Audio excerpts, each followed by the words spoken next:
Juge 4. Juge 4. À partir du verset 1er. Les fils d'Israël firent encore ce qui est mal aux yeux de Yahweh après la mort d'Éhoud. Yahweh les vendit aux mains de Yabin, roi de Canaan, qui régnait à Hatzor. Le chef de son armée était Sisra, qui habitait à Haroshet Goïm. Les fils d'Israël crièrent à Yahweh car il avait 900 chars de fer et il avait violemment opprimé les fils d'Israël pendant 20 ans. Déborah, une femme, une prophétesse, la femme de Lapidote, jugeait Israël. Elle s'asseyait sous le palmier de Déborah, entre Rama et Bethel, dans la montagne d'Éphraïm, et les fils d'Israël montaient vers elle pour être jugés. Elle envoya appeler Barak, fils d'Abinoam, de Kedesh Nephtali, et elle lui dit: Yahweh l'Élohim d'Israël n'a-t-il pas donné cet ordre? Va et dirige-toi sur la montagne de Tabor et prends avec toi 10 000 hommes des fils de Nephtali et des fils de Zébouloun.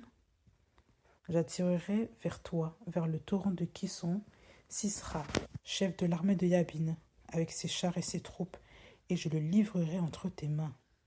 Barak lui dit: Si tu viens avec moi, j'irai, mais si tu ne viens pas avec moi, moi je n'irai pas. Elle dit: J'irai avec toi, mais tu n'auras pas de splendeur sur la voie où tu marches, car Yahweh livrera Sisera entre les mains d'une femme.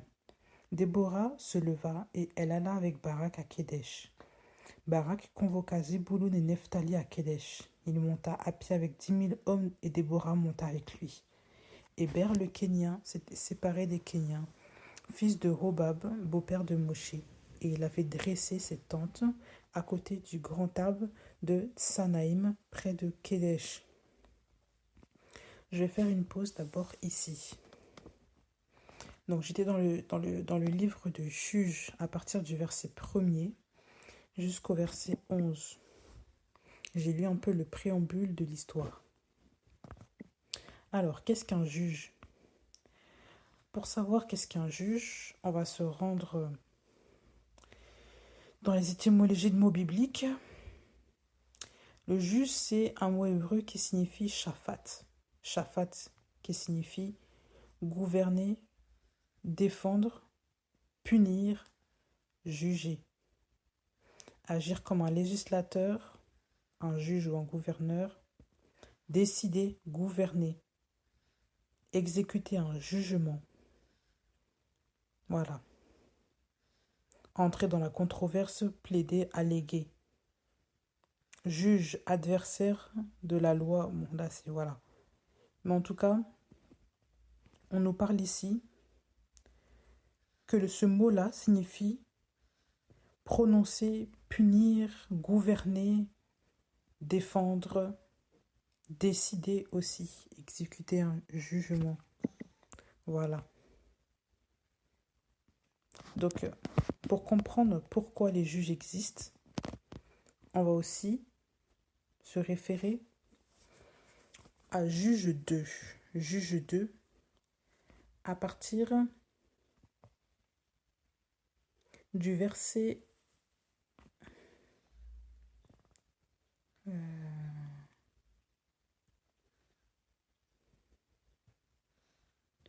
On va prendre à partir du verset 1er jusqu'au verset 19. L'ange de Yahweh monta de Gilgal à Bokim et dit: Je vous ai fait monter hors d'Égypte et vous ai fait entrer sur la terre que j'avais jurée à vos pères. J'avais dit: Je ne romprai jamais mon alliance que j'ai traitée avec vous, et vous ne traiterez pas alliance avec les habitants de cette terre. Vous démolirez leurs autels, mais vous n'avez pas obéi à ma voix. Pourquoi avez-vous fait cela? Aussi ai-je dit: Je ne les chasserai pas en face de vous, mais ils seront à vos côtés, et leurs Elohim deviendront un piège pour vous. Il arriva que, comme l'ange de Yahweh disait ces paroles à tous les fils d'Israël, le peuple éleva la voix et pleura. Ils appelèrent ce lieu du nom de Bokim, et ils sacrifièrent à Yahweh. Bokim signifie pleureur. Yehoshua renvoya le peuple et les fils d'Israël allèrent chaque homme dans son héritage pour prendre possession de la terre. Le peuple servit Yahweh tous les jours de Yehoshua et tous les jours des anciens, dont les jours se prolongèrent après Yehoshua, qui avait vu toutes les grandes œuvres que Yahweh avait faites en faveur d'Israël. Yehoshua, fils de Nun, serviteur de Yahweh, mourut, fils de 110 ans. On l'enterra dans le territoire qu'il avait eu en partage à Timnath-Hérès, dans la montagne d'Éphraïm, au nord de la montagne de Gaash. Toute cette génération fut, elle aussi, recueillie auprès de ses pères. Il s'éleva après elle une autre génération qui ne connaissait pas Yahweh, ni même les œuvres qu'ils avaient faites en faveur d'Israël. Les fils d'Israël firent ce qui est mal aux yeux de Yahweh, et ils servirent les Baalim. Ils abandonnèrent Yahweh, l'Élohim de leur père, qui les avait fait sortir de la terre d'Égypte. Ils allèrent après d'autres Élohim, d'entre les Élohim des peuples qui les entouraient, et se prosternèrent devant eux, irritant ainsi Yahweh. Ils abandonnèrent Yahweh et servirent Baal et les Astartés. Les narines de Yahweh s'enflammeront contre Israël. Il les livra entre les mains de pillards, qui les pillèrent et les vendit entre les mains de leurs ennemis d'alentour, de sorte qu'ils ne furent capables de tenir devant de tenir devant leurs ennemis. Partout où ils allaient, la main de Yahweh était contre eux pour leur faire du mal, comme Yahweh en avait parlé et comme Yahweh le leur avait juré. Ils furent très déprimés. Yahweh leur suscita des juges, et ils les sauvèrent de la main de ceux qui les pillaient. Mais ils n'écoutèrent pas leurs juges, car ils se prostituèrent à d'autres Élohim, et se prosternèrent devant eux. Ils se détournèrent promptement de la voie où leur père avait marché en écoutant les commandements de Yahweh. Ils n'agirent pas ainsi. Oui, Yahweh leur suscitait des juges, et Yahweh était avec le juge. Il les sauvait de la main de leurs ennemis pendant tous les jours du juge. Oui, Yahweh se repentait à cause de leurs gémissements en face de ceux qui les opprimaient et les serraient. Il arrivait que quand le juge mourait, ils se corrompaient de nouveau, plus que leur père, en allant après d'autres Élohim pour les servir et se prosterner devant eux, et ils persévéraient dans les mêmes pratiques et dans la même voie obstinée. Les narines de Yahweh s'enflammèrent contre Israël, et il dit, « Puisque cette nation a transgressé mon alliance que j'avais prescrite à leur père, et puisqu'ils n'ont pas obéi à ma voix, moi aussi je ne déposerai plus un homme devant eux d'entre les nations que Yoshua laissa quand il mourut, afin d'éprouver par elles Israël. Garderont-ils la voix de Yahweh en y marchant comme l'avait gardé leur père ou non?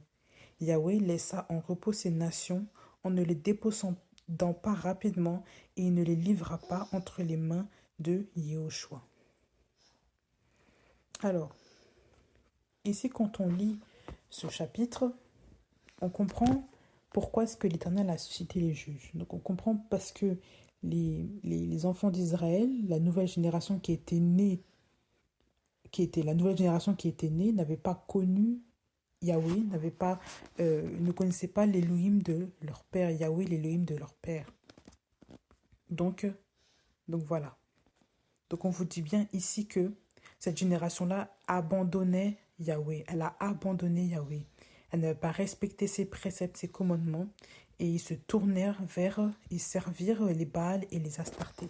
Donc ils avaient fait quelque chose de grave, qu'ils ont commis l'idolâtrie. Et à chaque fois qu'ils commettaient l'idolâtrie, en fait, il y avait toujours une nation qui se levait, qui les pillait. Et il y avait qui leur faisaient la misère, hein, il faut vraiment dire. Et tout le temps, ces mêmes hommes crièrent à Yahweh. Mais dès que Yahweh les délivrait, cette population, ce peuple-là, retournait encore à l'idolâtrie. Donc il y avait toujours un effet de servitude constant. Donc ces gens-là étaient des esclaves constants. Mais Yahweh, par amour pour eux, et parce qu'il y a une alliance aussi avec Abraham, et une alliance aussi, ils pensaient à leur père, tout ça, et l'alliance qui était sacrée aux yeux de Yahweh, Yahweh suscitait des juges. Voilà, il suscitait des juges, parce que il y a eu l'alliance d'Abraham. Voilà. il y a eu une alliance de fait avec les pères, avec Abraham, avec Moïse, etc. Donc Yahweh suscitait tout le temps des juges et il les sauvait de la main de ceux qui les pillaient. Donc il les dépossède de leurs biens. Voilà. Donc je reviens, en fait, c'était juste pour expliquer le contexte. Je reviens dans le livre maintenant de Juge 4. Donc dans le Juge 4, on parle de juges qui sont Déborah et Barak. Donc, si je redis bien encore ce qui s'est passé, je m'arrêtais cette fois au verset 5. On vous dit, Juge 4, verset 1er, les fils d'Israël firent encore ce qui est mal aux yeux de Yahweh après la mort d'Éhoud. Donc après la mort d'un juge, ils recommencèrent encore. Yahweh les vendit aux mains de Yabin, roi de Canaan, qui régnait à Hatzor. Le chef de son armée était Sisra, qui habitait à Haroshet Goïm. Les fils d'Israël crièrent à Yahweh, car il avait 900 chars de fer, et il avait violemment opprimé les fils d'Israël pendant 20 ans. Déborah, une femme, une prophétesse, la femme de Lapidote, jugeait Israël. Elle s'asseyait sous le palmier de Déborah entre Rama et Bethel, dans la montagne d'Éphraïm, et les fils d'Israël montaient vers elle pour être jugés. Donc ici, on voit la position d'une femme. J'aime beaucoup cette histoire parce que cette histoire nous révèle à quel point le Père aime le peuple d'Israël et à quel point le Père aussi est souverain et qu'il fait ce qu'il veut. Il a décidé, Yahweh, notre elle, à nous tous, a décidé d'utiliser une femme. Il a utilisé une femme et un homme, donc Barak, qui était juge aussi, mais une femme. Parmi tous les juges, il a suscité une femme pour être à cette place-là et juger le peuple d'Israël. On vous dit qu'au verset 5, que les fils d'Israël montaient vers elle pour être jugés. Ça veut dire qu'au temps normal, tous les jours, il y avait des jugements qui se faisaient entre les fils d'Israël pour appliquer la Torah de Yahweh. Et on vous dit dans les juges 2 que Yahweh était avec le juge. Yahweh suscitait des juges pour eux, pour les libérer, et il était avec le juge. Donc l'esprit du Seigneur, c'est comme si l'esprit du Seigneur était au-dessus du juge, il était sur le juge, avec le juge. Donc on vous dit bien ici, c'est comme s'il y avait une onction particulière. Je vais reprendre juste ce passage-là, quand on vous dit que Yahweh est avec le juge. Regardez, Juge 2, verset 18. Yahweh leur suscitait des juges. Yahweh était avec le juge. Il les sauvait de la main de leurs ennemis pendant tous les jours du juge.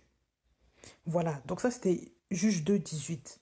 On vous dit que Yahweh suscitait des juges, il était avec le juge. Sa présence accompagnait le juge.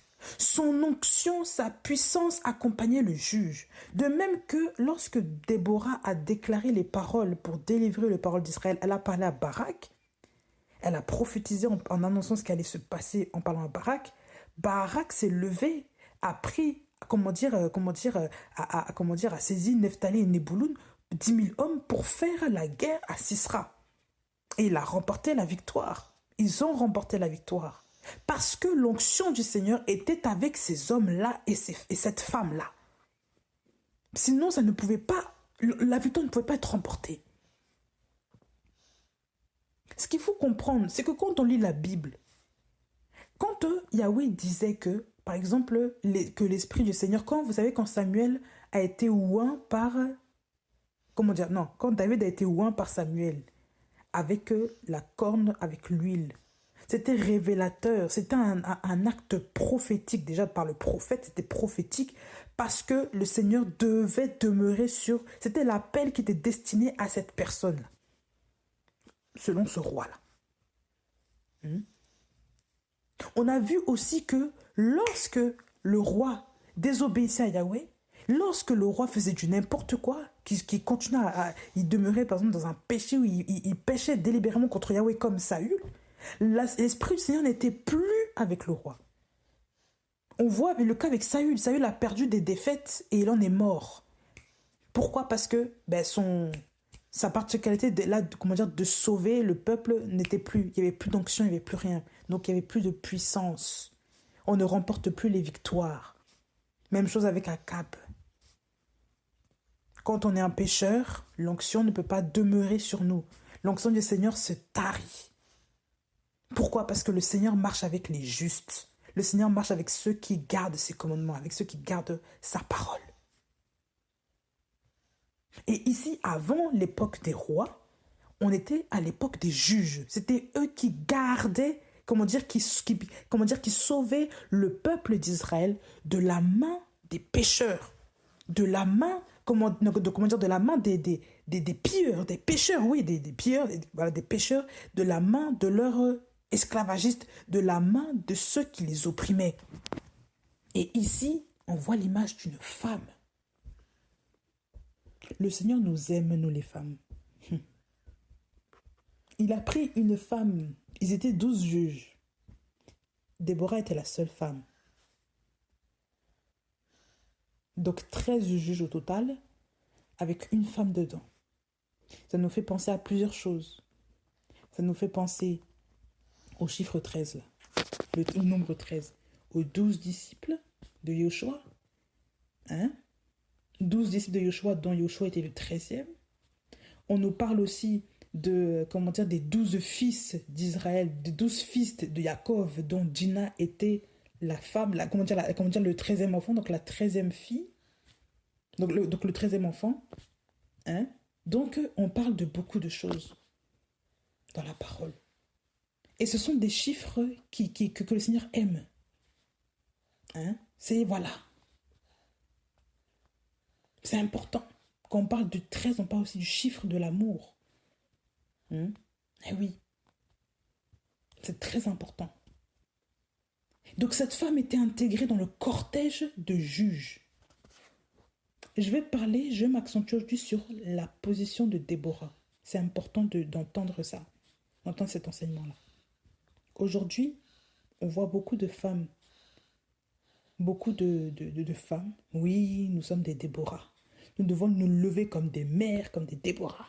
Nous sommes des Déborah. Nous sommes des Déborah. Mais par contre, aucune n'a dit nous sommes des Dina. Aucune n'a dit nous sommes des je ne sais pas quoi là. Non. Des maris de Magdala ou autres. Non, nous sommes des Déborah. Nous nous levons comme des mères, comme des Déborah. Nous sommes machin. Aucune n'a dit nous sommes des filles de Sarah. On n'entend pas beaucoup ça. On entend toujours même les prénoms, la Déborah tout le temps chez les chrétiens. C'est parce que Déborah a une influence. C'est parce qu'on voit que Déborah, c'était une femme positionnée. Mais quand on regarde quand on voit cette influence-là chrétienne, c'est pas que c'est un péché de mettre le nom Déborah sur son enfant, c'est pas ce que je dis. Mais on voit vraiment qu'il y a un manque de révélation aussi. Et je veux dire les choses de manière très crue et très claire. Les femmes aujourd'hui pensent, parce que la parole a suscité une femme juge, prophétesse, les femmes pensent qu'elles sont toutes des Déborah. Et le grand problème, il est là. Vous savez, le livre des juges, là, c'était des choses qui étaient écrites. Les gens au temps de Jésus avaient les livres. Les gens au temps de Jésus savaient très très bien les écritures de la Torah. Ils avaient les écritures. Donc ils connaissaient les juges, etc. etc. Ben oui, ils les connaissaient. Ils connaissaient leurs histoires, leur histoire. Et les femmes à l'époque qui marchaient avec Yoshua n'étaient pas en train de se prendre pour des Déborah, on n'était pas en train de réclamer leur dû. On voit des femmes qui suivaient Yoshua, on voit des Myriam qui étaient auprès du Seigneur. Cette Myriam-là, elle ne s'est pas déclarée prophétesse devant les gens. On n'a pas vu des femmes se mettre tellement en avant au temps de Yoshua. Bien qu'elles marchaient avec le Seigneur, elles auraient pu se dire, Seigneur, donne-moi l'onction, moi aussi je vais faire l'œuvre. Donne-moi l'onction, moi aussi je vais être une Déborah devant les gens. Elles n'ont pas été comme ça. En tout cas, quand on voit Marie de Béthanie n'était pas comme ça. Quand on voit les maris de Magdalène, c'était des femmes qui étaient simples, qui suivaient le Seigneur, qui étaient dans la mission avec le Seigneur. On voit des femmes comme les Tabitha ou Dorcas, des femmes qui faisaient simplement le travail que le Seigneur avait mis dans leur cœur, et non pas des femmes qui voulaient se prendre pour de je ne sais qui là. Mais oui, des femmes simples. Aujourd'hui, il y a une absence de révélation. Il y a un manque de révélation terrible. Non pas par rapport au prénom Déborah qu'on peut mettre sur nos enfants. Non, par rapport à l'appel de cette femme. Cette femme-là, qui s'appelle Déborah, était placée par le Seigneur. Ce n'était pas... En fait, ce n'est pas parce que c'était une femme qu'il fallait... Comment dire que le Seigneur a choisi n'importe quelle femme. Non, c'était une femme que le Seigneur avait choisie. Parce qu'on vous dit bien dans Juge 2 que le Seigneur leur suscitait des juges. Le Seigneur était avec le juge. À ce temps-là, c'était Déborah qui était là. Barak aussi est un juge. Barak, lui, certainement, elle est à la guerre. Elle jugeait les enfants d'Israël. Elle était là, elle prophétisait. La preuve, on dit que c'était une prophétesse. Donc, elle avait une mission particulière. Je ne sais pas si vous comprenez ce que je suis en train de dire. Beaucoup de femmes aujourd'hui se prennent pour des Déborah. Beaucoup de femmes aujourd'hui veulent prendre la peau d'une femme qu'elles ne sont pas. Il y a un gros problème d'identité chez beaucoup de chrétiennes, il faut le dire. Le Seigneur m'a dit, même l'autre fois, il m'a rappelé ça, il m'a dit, tu sais qu'il y a beaucoup de femmes que je n'ai jamais appelées à être prophétesses. Il y a beaucoup de femmes que je n'ai jamais appelées à parler devant les gens. Il y a beaucoup de femmes que je n'ai jamais appelées à parler de, sur les réseaux comme ça, à ouvrir leur bouche. Non. C'est elles-mêmes qui se sont appelées. Et quand le Seigneur m'a dit ça, j'étais choquée. Je me suis dit, mais c'est vrai qu'on voit beaucoup d'enseignantes, de prophétesses. Le Seigneur m'a dit, mais ce ne sont pas toutes qui sont des Déborah. Ce ne sont pas toutes qui sont des Déborah. Non. Si vous voyez aujourd'hui autant de désordre, autant de désinformation dans le milieu chrétien, autant de doctrines bizarres, c'est parce qu'il y a trop de prophètes et de prophétesses. Et en fait, il y a des gens en trop. Il y a des gens qui se sont rajoutés. Il y a des gens qui ne sont pas appelés du Seigneur et qui veulent se faufiler en étant des appelés du Seigneur. Je vous le dis, il y a beaucoup trop de gens qui se prennent pour des personnes qui ne sont pas. En fait, ce sont des imposteurs. Il faut dire la vérité. Il faut dire la vérité. Ah bah oui. Et c'est très grave. Pourquoi? Parce que le Seigneur, on aura des comptes à rendre devant le Seigneur. Les gens qui se mettent à cette place-là auront des comptes à rendre au Seigneur. Parce que toi qui portes le manteau d'une personne là, tu ne peux pas supporter aussi la charge des personnes et au final derrière tu fais du n'importe quoi et tu dis du n'importe quoi. Eh oui, être prophétesse là, c'est parler de la part du Seigneur. Quand tu ouvres ta bouche, le Seigneur est dans tes lèvres. L'onction que le Seigneur a mis sur toi là, c'est fait pour délivrer un message, pour délivrer un peuple, délivrer des gens, délivrer des mentalités. Ce n'est pas là juste pour balancer des anecdotes sans nom comme ça. Non, il y a un but derrière. Le Seigneur t'a investi d'une mission, il t'a donné un manteau, il t'a donné, c'est comme si il t'a donné un contrat que tu as signé avec lui, auquel tu es employé chez lui pour faire une œuvre, pour faire un travail. Ce n'est pas n'importe quoi, ce n'est pas un jeu. Quand aujourd'hui on voit les femmes, regardez-les sur Internet, regardez ce qu'elles font. On voit beaucoup de femmes qui se lèvent, qui prennent, oui, je suis une prophétesse, je suis maman, pasteur, et elles sont là, elles blablatent, elles sortent des choses, elles enseignent des choses qui ne sont même pas en accord avec la Bible, ou qui ne... Quand on creuse là, ce sont des sources sans eau. Eh bien, il faut dire la vérité. Ou alors ce sont des noix, des coquilles de noix, quand tu ouvres, il n'y a rien dedans. C'est la vérité. Ce sont des gens qui ont l'apparence du fruit, mais quand tu veux croquer, il n'y a rien. C'est un fruit là-dedans qui est pourri. Il n'y a aucune saveur, aucun goût. Ça te donne des maux de ventre terribles. Il y a des gens comme ça. Et pour les hommes, c'est pareil. Hein. Et principalement les femmes. Là, je m'adresse aux femmes. Les hommes n'en parlent même pas. Combien même de faux prophètes on voit aujourd'hui sur les réseaux? Combien de gens bizarres qu'on attribue le nom de prophètes? Ce ne sont même pas des prophètes, ce sont des imposteurs. Ce sont des faux prophètes. Ce sont des menteurs. Mais oui, il y a beaucoup trop de menteurs aujourd'hui. Parce que ceux qui sont prophètes disent la vérité pour le peuple. Là. Mais eux, là, qui disent toujours des choses là qui ne se réalisent jamais, ou qui veulent toujours enjôler le peuple, qui veulent toujours qu'ils ensorcellent le peuple avec leurs fausses doctrines. Ce sont des menteurs. Donc comment pouvez-vous écouter des menteurs et des menteuses?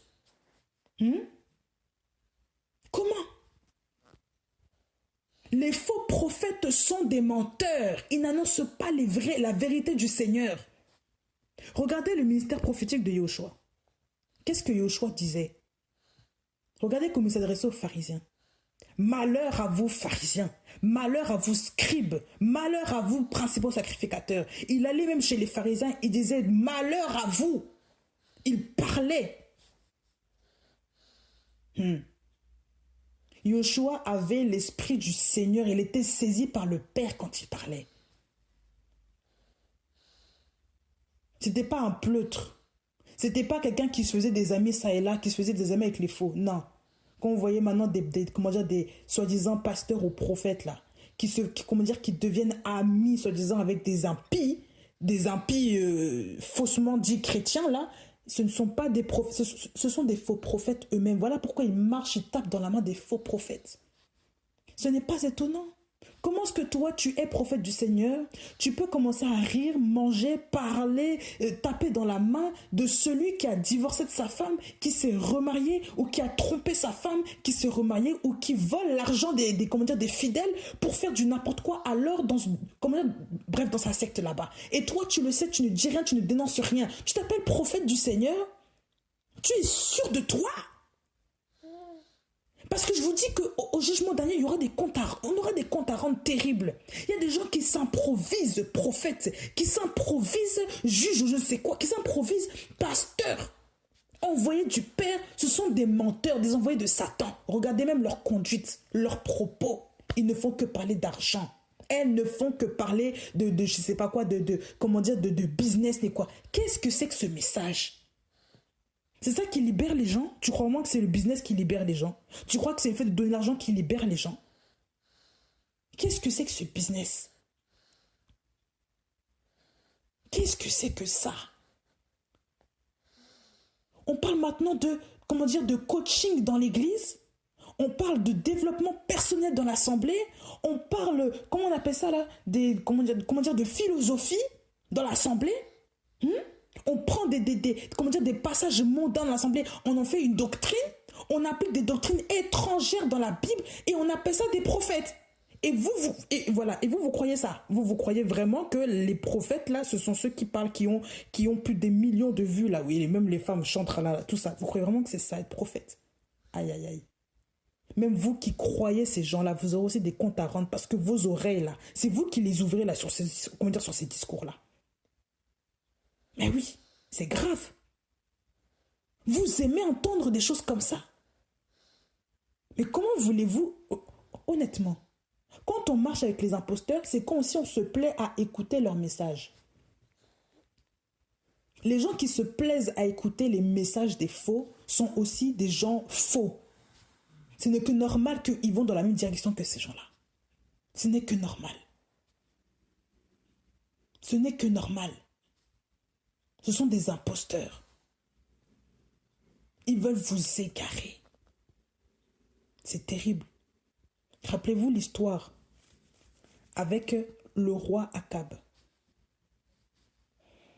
Le roi Josaphat, je crois, et le roi Akab. Lorsqu'il disait, voilà, on va appeler des prophètes qui disent si je vais à la guerre, est-ce que je vais remporter cette guerre? Je vais prendre ce passage rapidement là. Qu'on puisse se remettre dans le bain. Vous allez comprendre quelque chose. Allons dans 1 Roi 22, à partir du verset 1er. On resta 3 ans sans guerre entre la Syrie et Israël. Il arriva dans la 3e année que Jéhoshaphat, roi de Yehuda, descendit vers le roi d'Israël. Donc c'est Jéhoshaphat, donc Josaphat. Le roi d'Israël dit à ses serviteurs, « Ne savez-vous pas que Ramoth en Galade nous appartient et nous ne nous inquiétons pas de la reprendre des mains du roi de Syrie. » Il dit à Jéhoshaphat, « Viendras-tu avec moi à la guerre contre Ramoth en Galade ?» Jéhoshaphat dit au roi d'Israël, « Moi comme toi, mon peuple comme ton peuple, mes chevaux comme tes chevaux. » Jéhoshaphat dit au roi d'Israël, « Consulte aujourd'hui, s'il te plaît, la parole de Yahweh. » Donc Jéhoshaphat, qui était un roi qui était juste quand même, Lui, il était quand même, c'était le roi de Juda, forcément. Et il disait quand même, on va d'abord consulter quand même Yahweh. On ne va pas faire les choses comme ça. Verset 6. Et le roi d'Israël rassembla les prophètes au nombre de 400, auquel il dit, irai-je à la guerre contre Ramoth en Galade ou m'abstiendrai-je? Ils dirent, monte, car Adonai la livrera entre les mains du roi. Donc lui, d'abord, je fais une pause là. Le roi d'Israël, là, on vous dit qu'il rassemble des prophètes au nombre de 400. Déjà 400 là, pourquoi 400? 400 pourquoi? Ici, on voit que ce roi-là, vous voyez, ça c'est la religion. Le roi regardait la masse. L'important, c'était beaucoup d'hommes, un effet de masse. 400 prophètes pour justifier son action, pour légiférer ce qu'il allait faire. Voilà aussi Babylone. C'est l'effet de masse là qui brouille les yeux des gens. On peut se dire 400 personnes, 400 prophètes qui disent la même chose, mais c'est que Dieu est avec toi. On peut se dire ça, n'est-ce pas? Ça veut dire que beaucoup de prophètes qui disent un même message, on peut se dire, c'est la même parole que le Seigneur. Beaucoup de prophètes sur les réseaux, peu importe, partout dans le monde, on peut se dire que le Seigneur est avec eux parce que le Seigneur a suscité des prophètes, tout ça. Mais regardez ce qu'on voit au verset 7. Mais Yehoshaphat te dit, n'y a-t-il pas encore ici un prophète de Yahweh? Nous le consulterons. Yehoshaphat avait le discernement que c'était bizarre cette affaire-là, de 400 prophètes-là, qui parlent tous de la même voix. Et le roi d'Israël dit à Yehoshaphat, il y a encore un homme pour consulter Yahweh par son moyen, mais je le hais, car il ne prophétise rien de bon, mais seulement du mal. C'est Mikaïe, fils de Yimla. Yehoshaphat dit, que le roi ne parle pas ainsi. Le roi d'Israël appela un eunuque auquel il dit, fais venir promptement Mikaïe, fils de Yimla. Or, le roi d'Israël et Yehoshaphat, roi de Juda, étaient assis chaque homme sur son trône, revêtus de leurs habits, sur la place qui se trouve à l'entrée de la porte de Samarie, et tous les prophètes prophétisaient en face d'eux. Tous les prophètes prophétisaient en face d'eux. Waouh! Tzidkia, fils de Kenana, s'était fait des cornes de fer, et il dit, ainsi parle Yahweh, de ces cornes-ci, tu heurteras les Syriens jusqu'à les détruire. Tous les prophètes prophétisaient de même en disant, monte à Ramoth de Galade et réussis, et Yahweh la livrera aux mains du roi. Vous vous rendez compte là? Tous les prophètes, donc 400 hommes, parlaient devant le roi et disaient la même chose. Excusez-moi, vous vous rendez compte? 400 personnes, c'est pas juste deux. Déjà, juste deux, là, ça peut déjà convaincre beaucoup de gens. Mais imaginez 400 personnes qui vous disent toujours la même chose. Là, tu vas te dire, mais Yahweh est avec moi, c'est normal. Yahweh est avec moi. Vous voyez l'effet de masse. Regardons la suite, là. Mikaïe, voilà, regardons la suite. Verset 13. 1 Roi 22, 13. Or, le messager qui était allé appeler Mikaïe lui parla en disant, voici les paroles des prophètes. D'une seule bouche, elles annoncent ce qui est bon au roi. D'une seule bouche. S'il te plaît, que ta parole soit comme la parole de l'un d'eux. Déclare ce qui est bon. Mais Mikaïe lui dit, Yahweh est vivant, je déclarerai ce que Yahweh me dira. Il vint vers le roi et le roi lui dit, Mikaïe, irons-nous à la guerre à Ramoth de Galade ou nous abstiendrons-nous? Il lui dit, monte et réussis et Yahweh la livrera entre les mains du roi. Le roi lui dit, combien de fois te ferai-je encore jurer de me déclarer seulement la vérité au nom de Yahweh? Donc le roi savait très bien que les autres là, c'était bizarre, c'était des menteurs. Mais il voulait juste ne pas entendre la vérité du Seigneur à travers la bouche du prophète. Donc il savait que sa parole là, c'était la vérité. Mais simplement, il n'aimait pas écouter ce prophète-là. Il disait même que je le hais, je le déteste, parce qu'il ne dit rien de bon. Mais il savait que ce qu'il disait était la vérité, parce qu'à chaque fois, ça s'accomplissait. Tandis que les autres là disaient les choses pour caresser ses oreilles.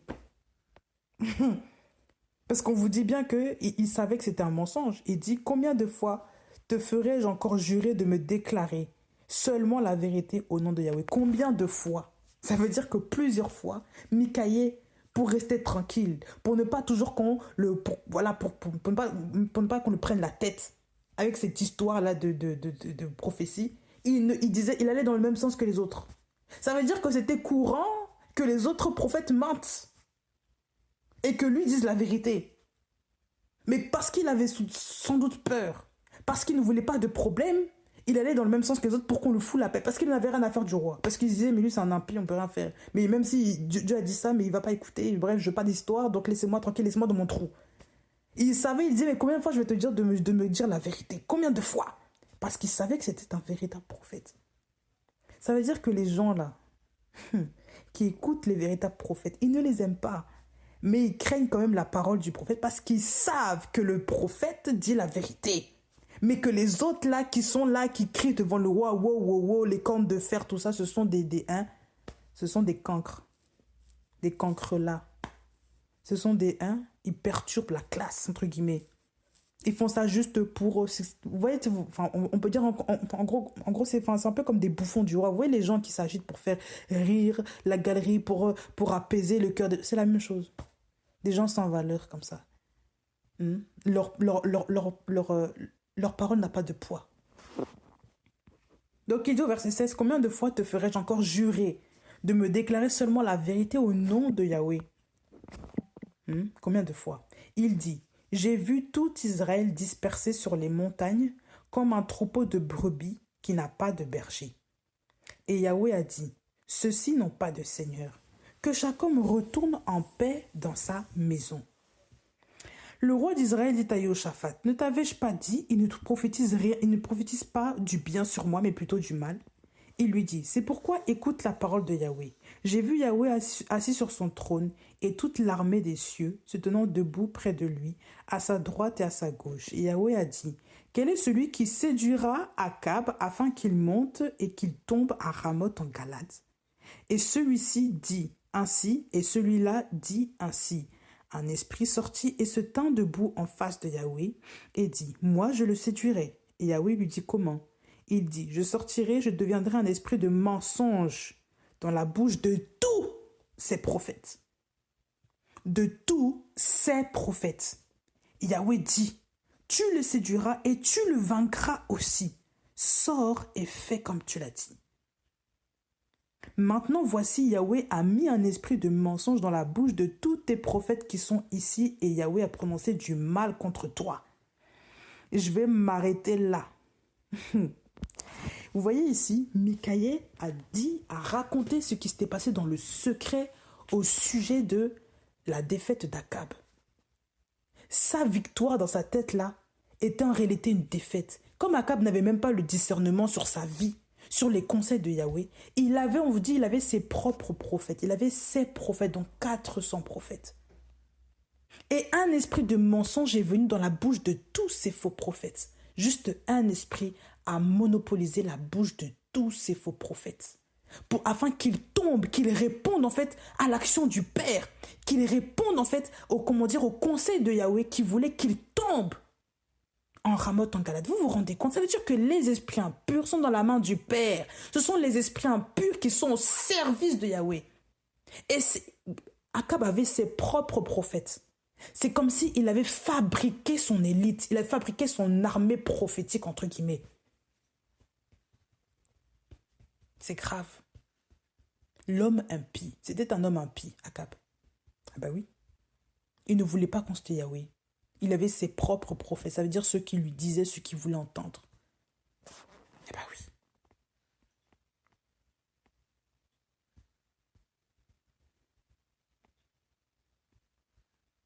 C'est grave. Mais est-ce que vous vous rendez compte? Qu'est-ce que cela peut signifier? Aujourd'hui, les gens veulent des prophètes. Pourquoi? Les gens veulent des prophètes. Pourquoi? Parce que les gens veulent que les gens racontent des histoires dans leurs oreilles. Ils aiment qu'on leur chatouille les oreilles. Ils aiment qu'on dise les choses dans leur sens. Ils aiment qu'on leur dise des belles choses. Tu te marieras. Tu auras beaucoup d'enfants. Vous savez, comme les contes de fées, là. Les contes, là, bizarres, là. Ils veulent des vies comme ça. Ils veulent des vies de princesse, de Cendrillon. Ils ne veulent pas de vie, de oui, il y aura des persécutions. Oui, les gens vont te haïr tel qu'on a haï Jésus. Ils ne veulent pas de ça. Oui, ce sera difficile, mais tu vas y arriver. Ils ne veulent pas entendre ça. Ils veulent juste des vies de j'aurai beaucoup d'argent, j'aurai beaucoup d'enfants, j'aurai un beau mari, je vais être affiché devant les réseaux sociaux, devant tout le monde, je vais voyager ça et là, j'aurai beaucoup d'adeptes, j'aurai une chaîne de je sais pas quoi, cosmétiques, de maquillage, je serai businessman, businesswoman. Voilà ce que les gens veulent entendre. Et regardez, aujourd'hui, quand on regarde ces gens-là, ce n'est que normal. Regardez les histoires d'anniversaire payées dans les assemblées. Regardez les habits des chrétiens. Regardez la vie des chrétiens. On dirait que ces gens-là vivent sur des nuages. La persécution, la véritable vie, là, le combat spirituel n'existe pas. Ils ont une vie placée en haut dans les cieux, version terrestre, et tout le monde doit être à leur merci, tout le monde doit être à genoux, les adorer, les aduler. C'est ça la vie des faux chrétiens. Et aujourd'hui, le peuple veut aussi des faux prophètes pour leur dire des bonnes aventures, des choses, des mensonges, tout fabriqué. Parce que la vérité a disparu. Ils ne veulent pas entendre la vérité du Père.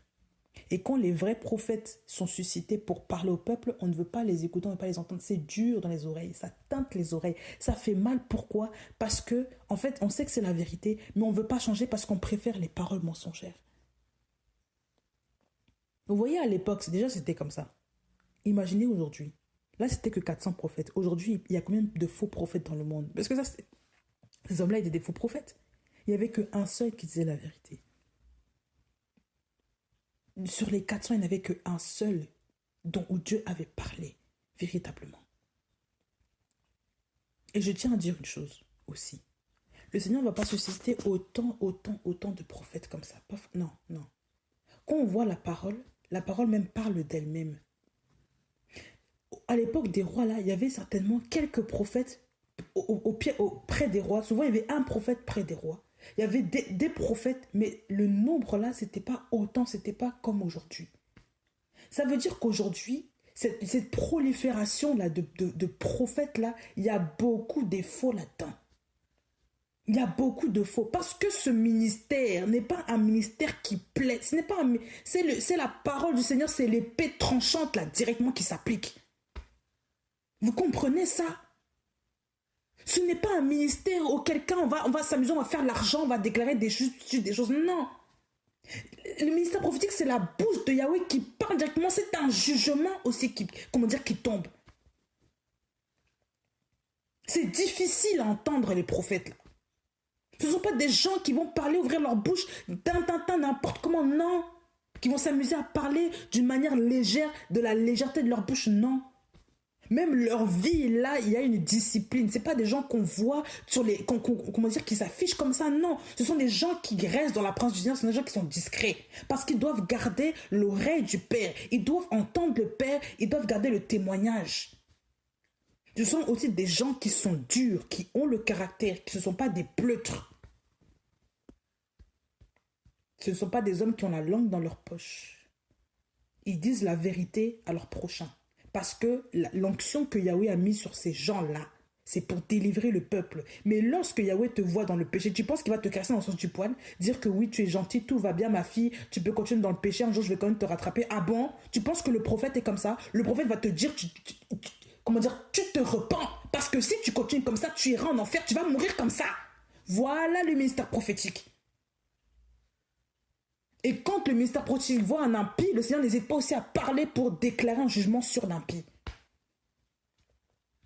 C'est comme ça. Ce sont des gens qui disent la vérité dans les yeux des gens, les prophètes. Ce ne sont pas des menteurs. Je parlais tout à l'heure, prenez l'exemple de Yoshua qui parlait. Yoshua disait les choses clairement aux gens. Il disait, vous là, vous êtes des races de vipères. Jean-Baptiste aussi, c'était comme ça. Race de vipères. Qui vous a appris à fuir, voilà tout ça là. Race de vipères. Donc ils avaient le discernement de qui était qui. Ils savaient aussi que les gens, il y avait des gens là dans tous ces faux chrétiens là qui étaient des vipères. Et ils le disaient, vous êtes des vipères. Ce sont des gens qui n'ont pas peur de dire aux autres ce qu'ils sont. Regardez aujourd'hui vos prophètes là. Regardez aussi vos prophétesses là. Comment elles sont là. Elles disent les choses aux gens comme ça là. Regardez vos prophétesses. À part créer dans un micro là, dire la présence de Dieu ici, c'est la présence de Dieu. Ça ne donne rien. Vous voyez les prophètes là au temps d'Élie là, qui s'agitaient là, qui faisaient des cisailles sur leur corps, qui criaient toujours autour de, comment dire, autour du, comment dire, autour du cercle là, wow, wow, wow, wow, ils criaient dans tous les sens, là, ils faisaient du bruit là. Élie même se moquait d'eux là. Vous voyez ces faux prophètes là qui font du bruit pour rien, rien n'arrive là. Ce sont les faux prophètes là de l'époque là, ce sont les mêmes qu'aujourd'hui, ce sont leurs descendants. Quand ils parlent, rien n'arrive. Quand Élie a parlé une fois là, le feu est tombé. Ces gens là, quand ils parlent, si rien n'arrive. Ce sont des sources sans eau. Il n'y a pas de fruits. Les gens les suivent. Pourquoi? Pourquoi les gens suivent ces fausses prophétesses-là, qui ne sont même pas des Déborah-là? Pourquoi les gens suivent ces femmes-là? Parce que ces femmes sont maquillées à l'extrême et sont attirantes aux yeux de l'homme. Humainement parlant, elles sont attirantes. Elles se maquillent d'une façon, tu es obligé de... Même les couleurs qu'elles mettent sur le vêtement, tu es obligé de la regarder. Quand on voit du rose flashy, des talons comme ça, des perruques qui n'en finissent plus, des trucs, des couleurs vives, elles font ça exprès pour que les gens les remarquent, pour que les gens les voient. Parce qu'il n'y a pas d'onction. Quand tu as l'onction là, est-ce que tu crois vraiment que tu vas mettre ces habits là pour attirer les gens? Tu crois que c'est ça, avoir l'onction là? Tu crois que c'est ça quand... Non, non, non. Quand les gens ont l'onction, même, comment dire, déjà, un prophète de Yahweh ne va pas s'afficher comme ça. Il ne va pas s'afficher avec des vêtements, des trucs colorés pour épater la vue, pour séduire les gens. Non, jamais de la vie. Un véritable prophète de Yahweh vient avec les vrais vêtements qu'il a de tous les jours et il parle la vérité que Yahweh met dans sa bouche pour le peuple. Ce sont des hommes et des femmes authentiques. Ici, on n'a pas parlé du maquillage de Déborah. On n'a pas parlé de l'accoutrement de Déborah. On n'a pas parlé, je sais pas quoi, de la veste de Déborah. On a parlé de ce qu'elle a dit et de ce qu'elle a fait aussi. Et sa parole qui a été déclarée s'est accomplie.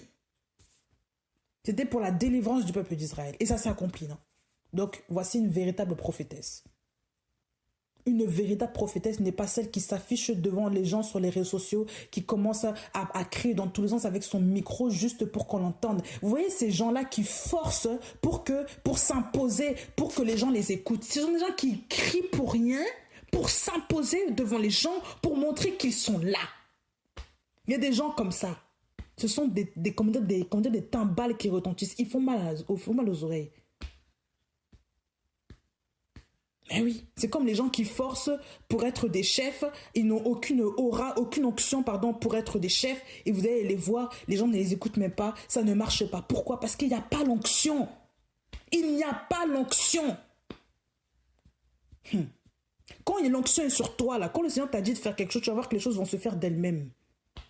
Je prends un exemple sur moi. Par exemple, moi, quand j'étais manager, quand j'étais chef de mon travail, là, quand j'arrivais, quand les directeurs quand ils me mettaient à une place dans un restaurant, ce qui était en moi là, le travail, le poste où j'étais manager là, le travail se faisait de lui-même. Les gens écoutaient naturellement. Tu n'as pas besoin de crier, de forcer pour que les choses se fassent.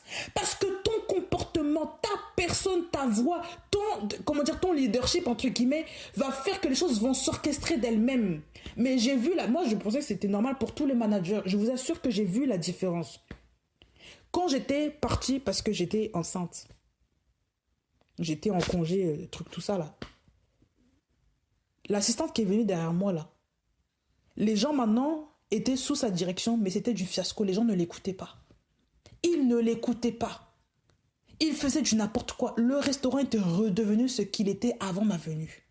Le fiasco, le désordre. Elle n'avait aucune autorité pour parler à ses équipiers, ses coéquipiers. Les gens ne l'écoutaient pas.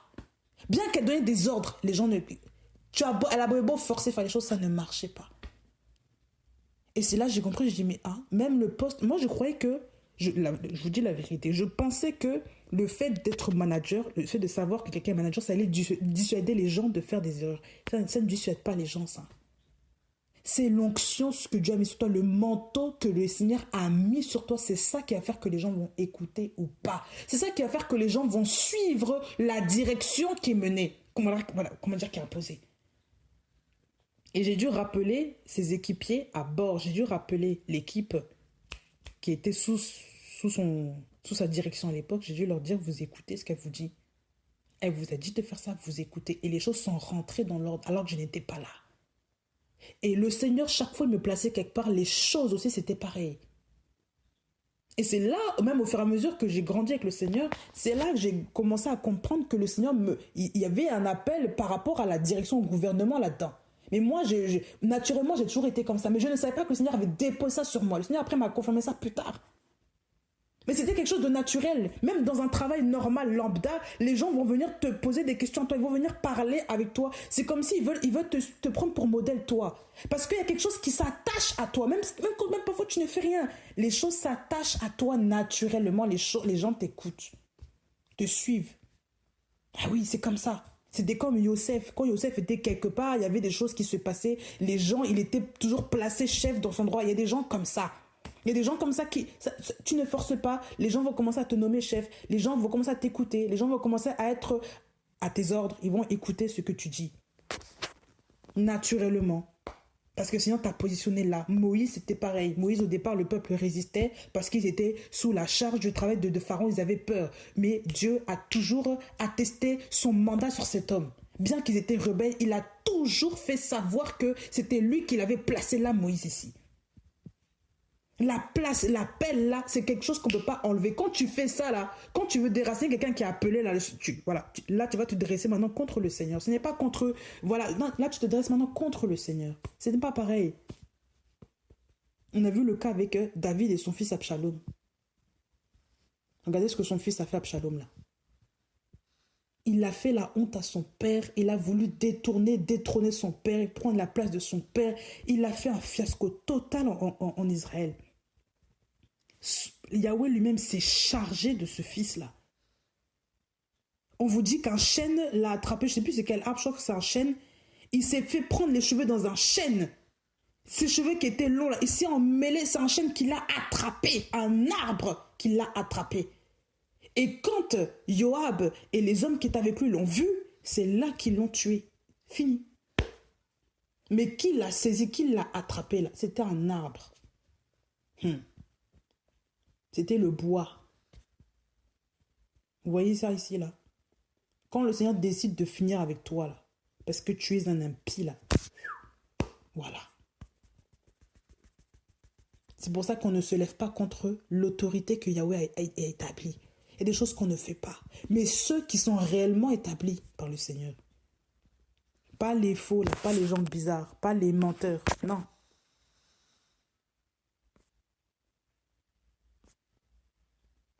Voilà.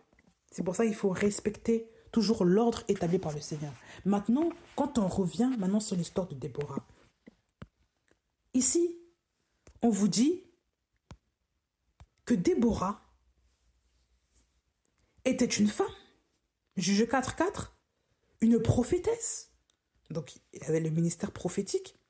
C'était la femme d'un homme et elle jugeait Israël. Elle s'asseyait sous le palmier de Déborah.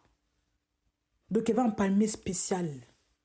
Il y avait un palmier, ce n'était pas n'importe quel palmier, c'était un palmier spécial sous lequel elle était assise. Et elle était entre Rama et Bethel, dans la montagne d'Éphraïm, et les fils d'Israël montaient vers elle pour juger. On vous précise bien la place de ce palmier. C'était un palmier particulier. Un palmier qui se situait entre Rama et Bethel sur la montagne d'Éphraïm. Donc on précisait bien là où c'était. Cette femme était tout le temps assise là. Elle avait une place particulière.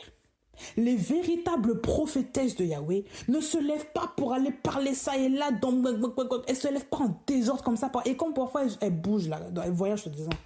Leur mari n'est même pas là. On ne sait même pas ce sont les femmes de qui. On ne sait même pas elles sont soumises à qui. Ce sont comme des électrons libres. Ce n'est pas normal. Ce n'est pas normal. Ah oui. On vous précise bien que cette femme-là était la femme de Lapidote. Et que cette femme-là était à une place particulière. L'autre fois, on a parlé de la tante de Sarah. On a parlé de la tante de Sarah. Sarah était dans sa tente. Elle était dans son ministère, hein, bien qu'elle était quand même, elle avait une place importante. Elle était dans sa tente. Sarah est une figure très importante pour nous les femmes dans la parole. On vous dirait qu'elle est notre mère à nous toutes, nous les femmes. Qu'elle se comportait ainsi. Ainsi, Pierre en parle. Pierre parle du comportement de Sarah. Allez relire. Hein? Dans le livre de Pierre, je crois.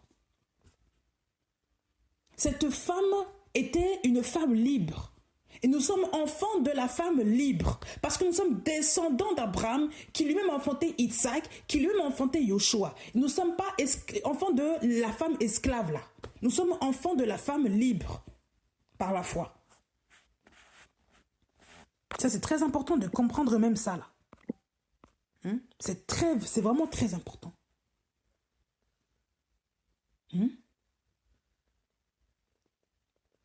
Mais cette femme était dans sa tente. Elle était assise dans sa tente, dans son ministère. Elle était à sa place. Ça, c'est très important aussi de le nommer. Ce ne sont pas toutes les femmes qui sont appelées à être assises à une place particulière comme Déborah. Il y a des femmes, elles doivent être dans leur tente, chez elles. Si aujourd'hui vous voyez beaucoup de désordre dans la chrétienté, c'est parce que beaucoup ne sont pas à leur place. C'est parce que beaucoup de femmes veulent jouer les je ne sais quoi, là, veulent jouer les Déborah, sans comprendre qui est réellement Déborah, quelle était sa mission. Et elles veulent se la jouer prophétesse dans le monde entier. Elles veulent se la jouer de temps en temps alors qu'elles sont insoumises à leur mari. Elles sont impolies, elles n'éduquent même pas leurs enfants. Leurs enfants sont des grands impudiques, des grands adultères, des grandes prostituées visuelles, tout ça. Quand on voit leur fille, on ne comprend pas si c'est vraiment la fille du prophète ou de la prophétesse ou c'est la fille d'un païen. On n'arrive même pas à savoir pourquoi tel enfant se comporte comme ça.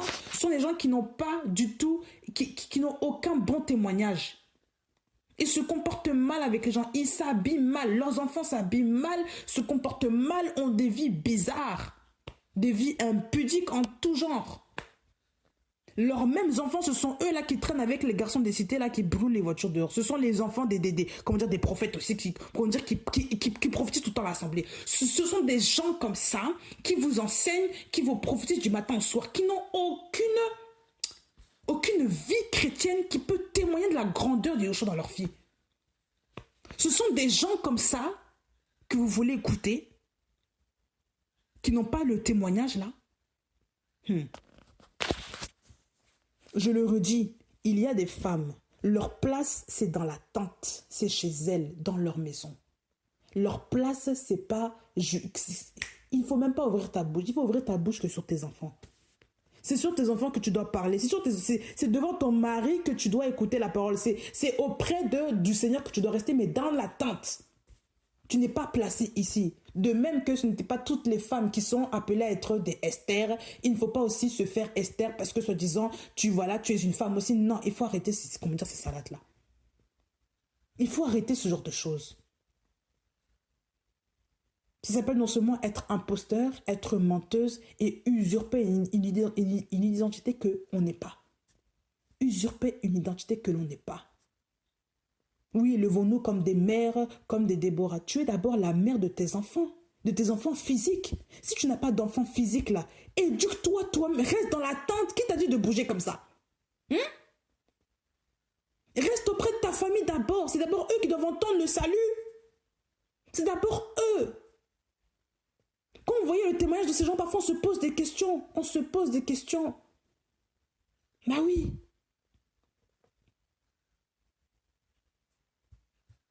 C'est quelle affaire ça? Non.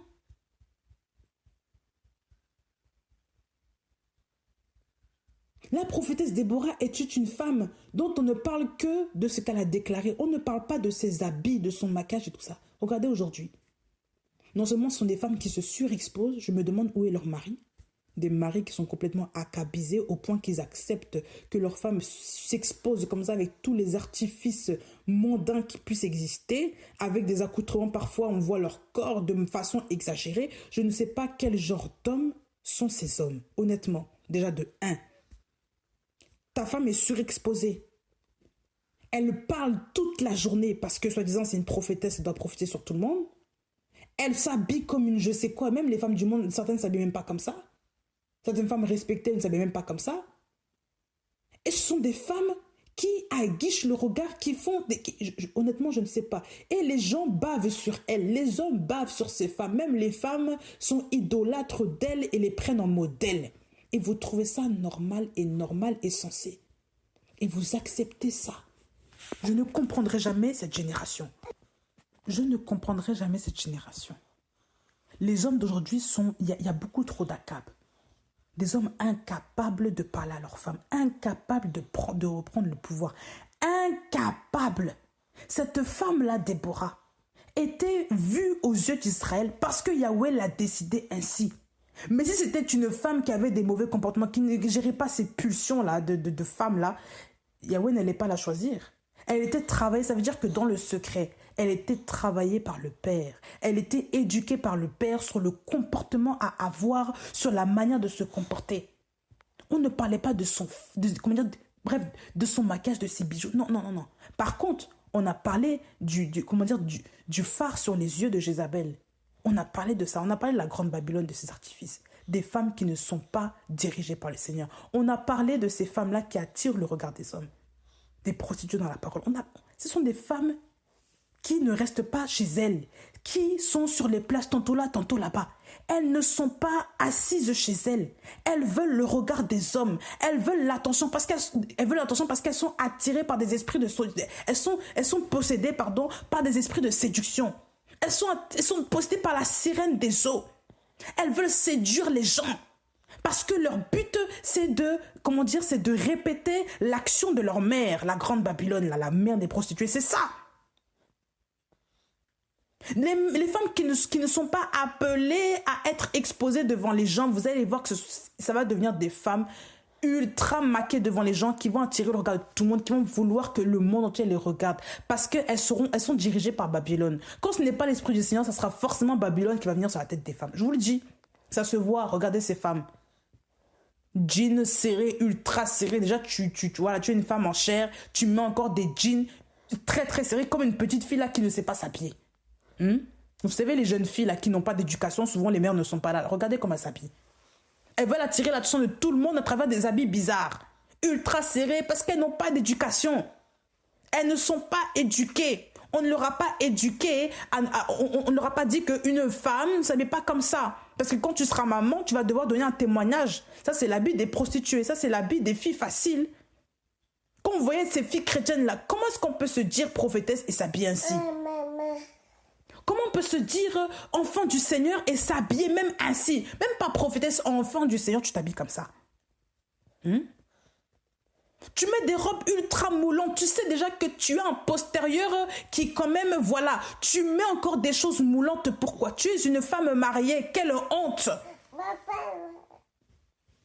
En tant que femme mariée, tu acceptes ça. Même vous les hommes, comment pouvez-vous accepter ça? De regarder ça et même là, d'acclamer ça même. De mettre, même mettre les pouces, les j'aime. Vous trouvez ça normal? Vous trouvez ça normal? Vous trouvez ça normal? Regardez comment notre... honnêtement, je ne sais pas. Comment voulez-vous que les gens inconvertis ne puissent pas cracher sur la Bible, ne puissent pas cracher sur notre... sur le nom de Yoshua à cause de ces gens-là? Je dis des choses vraies. Comment voulez-vous qu'on puisse nous respecter? Déjà, quand il y a des gens qui s'appellent chrétiens, soi-disant le réveil, soi-disant, ils parlent de l'évangile, les prophètes ont toujours la masse, les gens. Mais quand on voit, voilà, ce genre de choses, des comportements comme ça, des attitudes comme ça, des accoutrements comme ça, comment voulez-vous? Comment?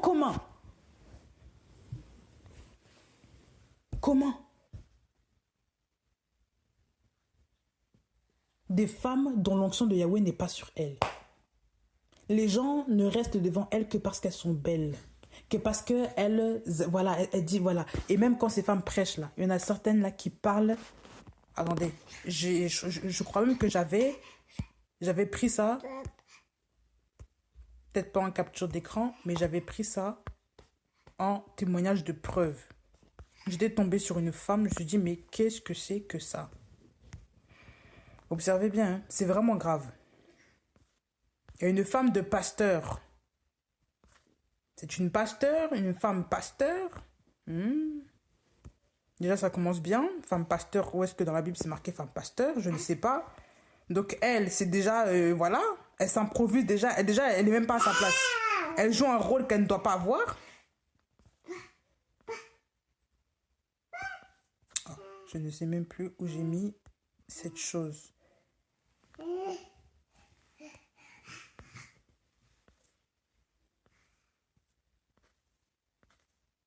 Je vais essayer de retrouver ce voilà. On voit une femme. Toujours on dit aux femmes, faut attraper ton cœur. Ça va.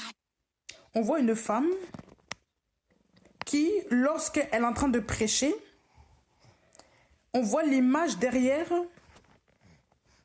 On voit l'image d'une femme soi-disant héroïne. Une femme soi-disant héroïne. Avec l'image, avec un masque de... Vous savez, les héros à la télé, là, les héroïnes à la télé, comme les Catwoman, tout ça. Elle a mis l'image en grande d'une femme comme ça, avec le masque, tout ça, avec des accoutrements, je sais pas quoi. Et en gros, elle est en train de dire que, soi-disant, elle est en train de parler aux femmes. J'ai vu cette image-là, j'ai dit, mais depuis quand on met des images comme ça dans les assemblées? Quelle honte! Donc, pour toi, la femme, c'est une héroïne avec un accoutrement comme ça. C'était grave, grave, très grave. J'étais choquée de voir ça. Les images dans la Bible, c'est condamné. Les idoles, là, c'est des trucs qu'on ne doit pas montrer. Les images des gens, non. Aujourd'hui, les gens montrent ça, mais sans complexe, normal. Sans complexe, normal. Sans honte. Ces femmes-là, cette femme-là, là, dont je parle là, fête son anniversaire avec une tenue façon. Elle a fêté ses 50 ans. Quand on voit son mari qui est un grand pasteur connu, je crois en Côte d'Ivoire, là, c'est une honte de voir sa femme marcher comme ça. C'est vraiment, je ne sais même pas ce qui se passe. Cette femme-là prêche sur quoi? Comment est-ce qu'elle a gagné en assurance? Donc, voilà. Elle est en train de faire du coaching. Elle est en train de prêcher sur 5 questions à poser à son chéri dès le soir. Elle est en train de prêcher sur... Sur quoi? Sur Léa Mann équipée pour la victoire. Voilà. Si vous allez voir, regardez l'image d'une femme héroïne vêtue d'une façon, avec une tête, on se croirait... Donc la femme, pour elle, c'est ça. Voilà. C'est ça l'image de la femme. Elle prêche sur « Mon mari ne fait pas attention à moi, sauf dans le lit. Que faire ?» 5 points pour identifier l'homme de sa vie. Sois toujours prête et apprêtée. Quand vous voyez cette femme-là, déjà, on ne devine même pas son visage naturel. Pourquoi? Parce qu'elle se maquille tellement. Elle porte des faux cheveux tout le temps. Tu te demandes, mais voilà, on parle de l'assurance d'une femme. Donc elle, son assurance est placée dans les faux cheveux, voilà, dans le maquillage, tout ça. C'est ça son assurance. Elle veut motiver les femmes au quotidien à travers sa vie, à travers l'esthétique. Voilà, donc ce message-là, c'est ça qu'elle est en train de véhiculer dans l'Assemblée. Mais ça, je ne vous mens pas, hein. C'est ce qui est marqué. Elles font aussi des séminaires qui s'appellent « Plus jamais invisible ». Parce que pour elle, la femme est invisible. Donc on ne veut pas être invisible, donc on doit être plus jamais invisible. Oui. Plus jamais invisible. Leur conférence là, conférence des femmes. Parce que pour elle, la femme est invisible. Voilà. Il faut dire la vérité. Regardez, cette même fausse pasteur l'a dit, manifeste le fruit de la visibilité. Je ne savais pas que dans la Bible, il y avait un fruit qui s'appelait visibilité. Je ne savais pas, hein.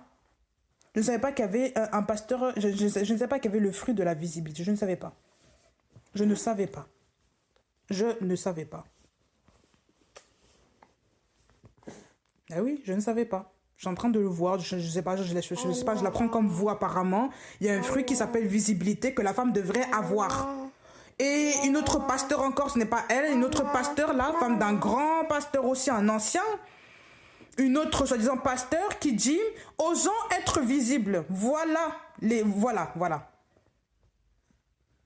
Osons être visibles, osons être visibles. Ça veut dire que la femme doit oser elle-même, elle doit d'elle-même devenir visible. Vous voyez la grande Babylone là? Voilà Babylone.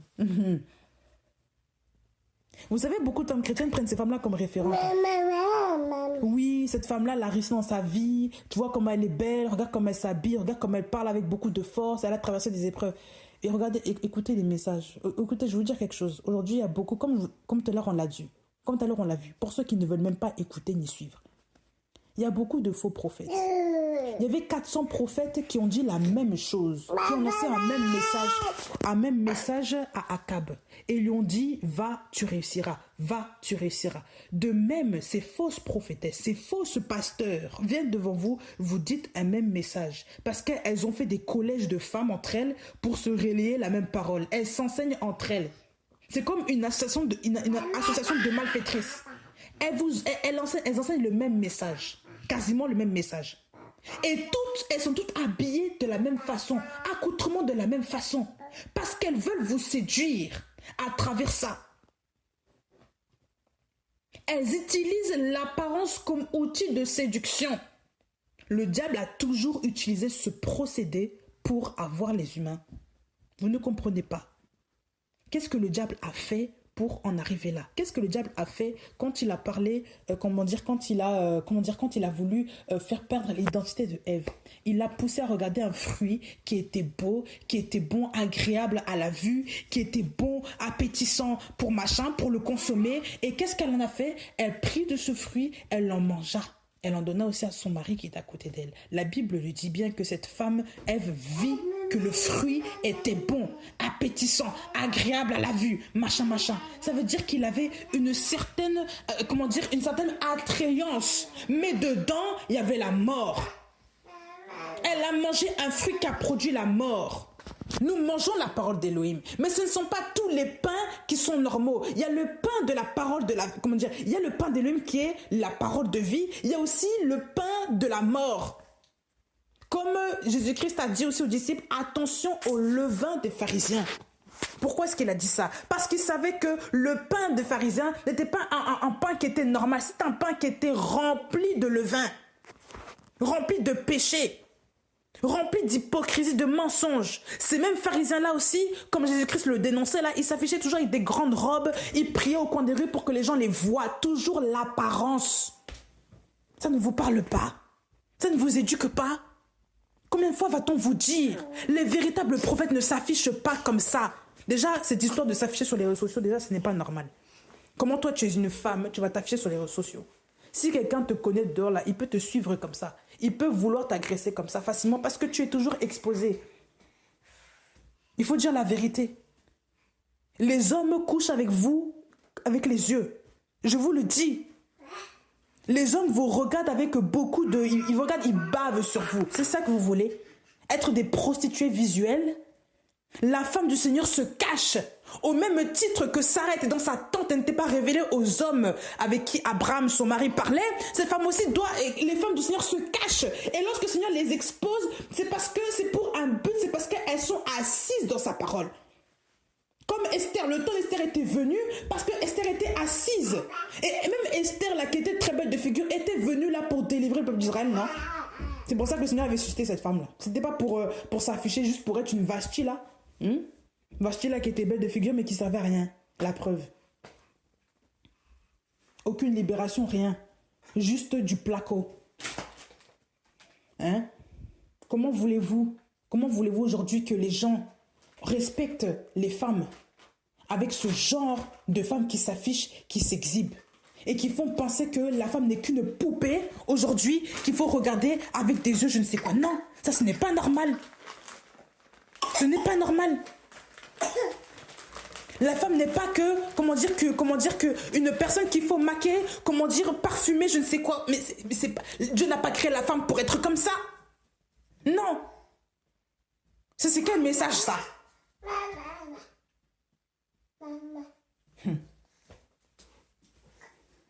Les femmes pasteurs. Où est-ce que tu as vu dans la Bible une femme pasteur? Tu as vu ça où? Les femmes prophétesses, oui. Mais encore faut-il vraiment qu'elles soient appelées par le Seigneur. Et c'est pas pour raconter des salades comme ça, là. Parce que là, on voit les fruits. Et je vous le dis, quand vous voyez ces femmes qui fêtent leurs anniversaires, là, avec des habits, machin, qui font des chorégraphies, qui dépensent l'argent, vous voyez les épaules dénudées, vous appelez ça vraiment des femmes pasteurs, des femmes de pasteurs ou des femmes prophétesses? Ah bon? Quelle prophétie tu vas raconter avec ça, là? Vous voyez pas que On ne les reconnaît que par leurs fruits. Maintenant, les gens veulent toujours fermer leurs yeux. Mais vous-même aussi, vous irez en enfer si vous les suivez. C'est ça que vous n'avez pas compris là. C'est une honte. C'est une honte. C'est une honte. On pousse la femme maintenant à être visible. Parce qu'elle se dit que chez moi, je suis invisible, je ne me vois pas, donc il faut que je sois invisible. Maintenant, il faut que je rentre, il faut que je devienne une Déborah. Il faut que je rentre sur la piste, il faut que les gens me voient. Donc, je vais tout faire pour qu'on me voit. Comme il n'y a pas l'onction, comme quand je parle naturellement, ça ne marche pas, il faut que je mette du faux, des rajouts à n'en pas finir pour qu'on me voit. Il faut que je mette des couleurs éclatantes pour qu'on me voit. Il faut que je me maquille à l'extrême pour qu'on me voit. Il faut que je crie pour qu'on me voit. Il faut qu'on m'entende.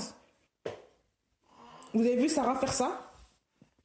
Dans la Bible, avez-vous vu Sarah faire ça?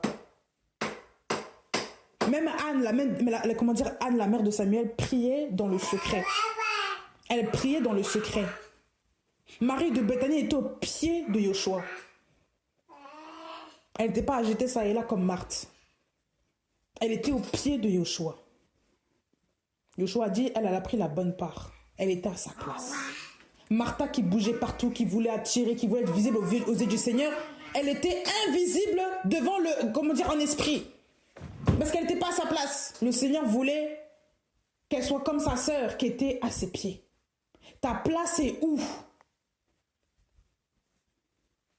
Et des femmes, comme je vous l'ai dit, il y a beaucoup de femmes. Le Seigneur ne les a pas appelées à être des Déborah, à être des Esther, à même prêcher devant les gens. Ta place, c'est souvent, tu t'assis dans ta maison, tu éduques tes enfants. Et ce n'est pas une honte, ce n'est pas être moins que, c'est ta place qui est là. Pourquoi t'inventer une vie que tu n'as pas? Et au final, tu forces devant les gens et tu te détruis toi-même parce que tu n'es pas à ta place. Sarah, attendez, on va juste remarquer quelque chose. Abraham était un homme puissant que le Seigneur a utilisé. Cette femme-là, on ne l'a pas vue, la Sarah, se lever, commencer à créer sur les toits, vouloir se donner un nom, même se donner une image. Bien qu'elle était belle de figure, très belle de figure, une très belle femme, une vieille femme mais très belle. On n'a pas vu Sarah se comporter en dandinant, en voulant plaire aux hommes dehors, en se maquillant à l'extrême, en mettant des choses, machin. On n'a pas vu Sarah comme ça. On n'a pas vu une Sarah dévergondée. On n'a pas vu ça. Moïse, pareil. On parlait de la mère des enfants de Moïse. On a dit qu'elle s'appelait Séphora.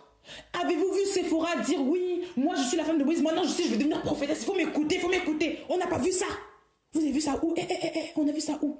Des femmes éduquées qui étaient là près de leurs enfants. Elles n'étaient pas là en train de créer derrière leur mari, en train de vouloir aussi être comme leur mari, devenir visible soi-disant. On n'a pas vu ça dans la Bible. On a vu ça où? On n'a pas vu ça dans la Bible. Non. La seule femme qu'on a vue bizarre comme ça, enfin les seules femmes, je dirais plusieurs femmes même, on a vu des Jézabel, on a vu sa fille Athalie, on a vu Hérodias et qui a entraîné aussi sa fille à faire du n'importe quoi. Elles ont manipulé leur mari et c'était des femmes qui avaient des vies bizarres. Regardez Jézabel. Jézabel était entourée de 400 ou de 850 prophètes. Elle était déjà entourée d'hommes. Toi, femme mariée, tu es entourée d'hommes. Ça, c'est normal, ça. Déjà de 1. Tu n'entourais que des hommes. Donc, on ne sait même pas si déjà elle était adultère ou pas. Ça, on ne sait pas. C'est vraiment du n'importe quoi. De 2. Maquillage, elle a commencé à appliquer le fard devant le prophète Jéhu. Yéhou. Pour le séduire, pour le calmer. Vous avez derrière certains maquillages, il y a beaucoup d'esprit impur. C'est pour ça que ce n'est pas tous les maquillages aussi qu'il faut mettre. Je le dis. Vous allez dire, j'exagère, c'est la vérité. Quand vous entendez le témoignage des sorciers qui disent qu'ils vont dans le monde des ténèbres, là, ils travaillent beaucoup là pour la cosmétique, là, vous allez entendre beaucoup de choses qui peuvent vous choquer. Je vous le dis. Je vous le dis, il y a des choses là qu'il ne faut pas mettre sur soi. C'est pour ça qu'il faut écouter l'esprit, même dans vos maquillages. C'est pas tout qu'il faut mettre comme ça. Parce qu'il y a beaucoup de choses là qui sont initiées là dans le monde des ténèbres. Et quand les femmes mettent ça là, vous voyez maintenant des esprits de Jézabel maintenant qui sont sur elles, des esprits d'Hérodias, des esprits de domination, des esprits d'orgueil, la cyrélisation, tout qui va avec. Parce que ce sont des trucs qui sont sacrifiés souvent à l'ennemi. Les maquillages beaucoup comme ça là, même certains tissages là, les tissages avec les cheveux naturels. Vous savez ce qu'il y a derrière? Les femmes là, quand elles prêchent, elles mettent quoi sur la tête? Les femmes noires là. Déjà, non seulement elles mettent des défrisations, ça veut dire qu'elles ne sont toujours pas éclairées, que les défrisations, déjà, c'est très dangereux pour la santé. Mais en plus de ça, elles mettent les tissages lisses, ultra lisses, là, les cheveux des morts. Voilà ce qu'elles mettent sur leur tête. des tissages naturels. Elles ne sont toujours pas enseignées que ces choses-là sont démoniaques. Et vous, elles parlent avec vous comme ça. Vous les écoutez, vous pensez que vous allez recevoir quoi comme esprit? Parce que quand on est en contact d'une clémentine pourrie, on finira aussi par être contaminé par cette clémentine pourrie aussi. Vous comprenez pas quoi là-dedans? Mais non, ils vont écouter, maintenant, mais chacun fait ce qu'il veut. Toi, tu es chez toi, tu es là, tu es assise devant des fausses prophétesses toute la journée et tu te donnes après que rien ne va dans ta vie. Toi, chez toi, rien ne change. Elle, il faut l'adorer tous les jours à travers les images.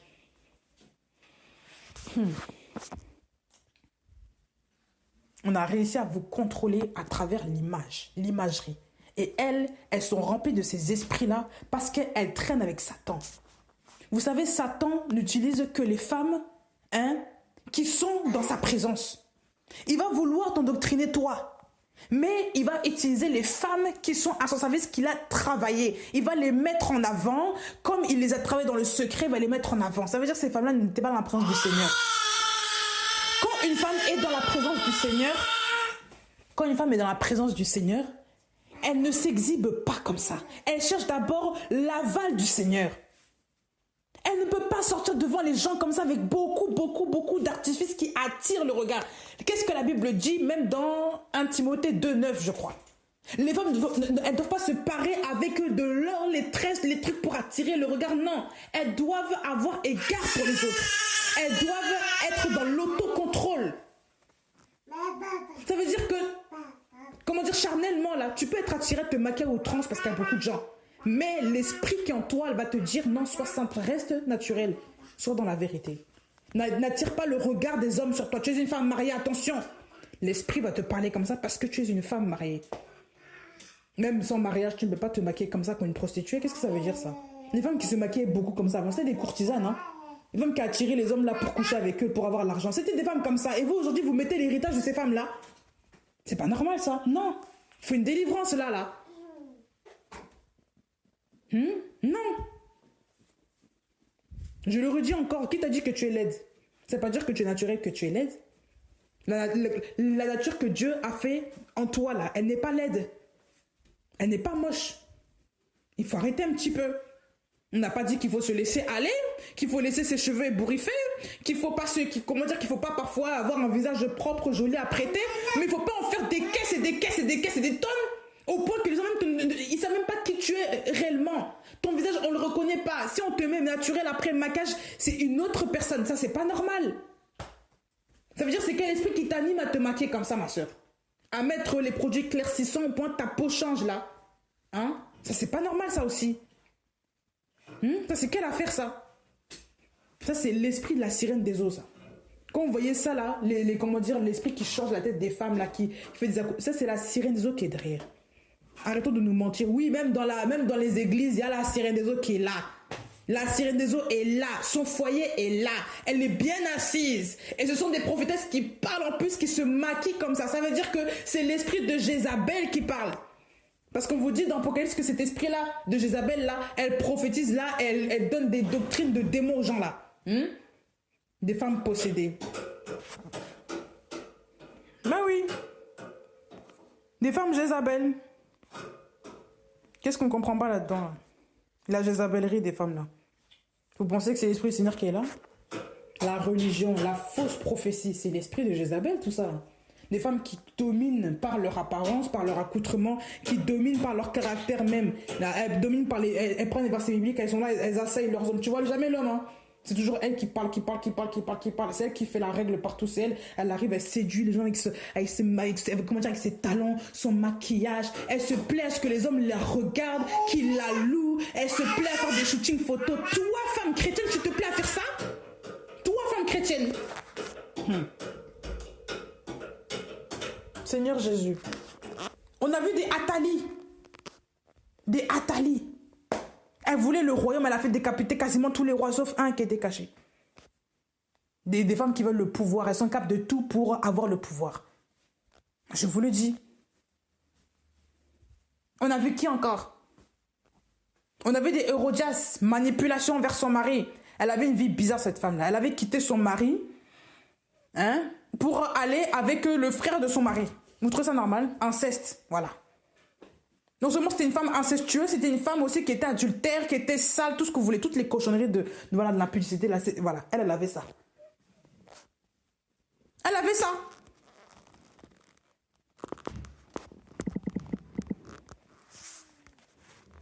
Elle avait ça.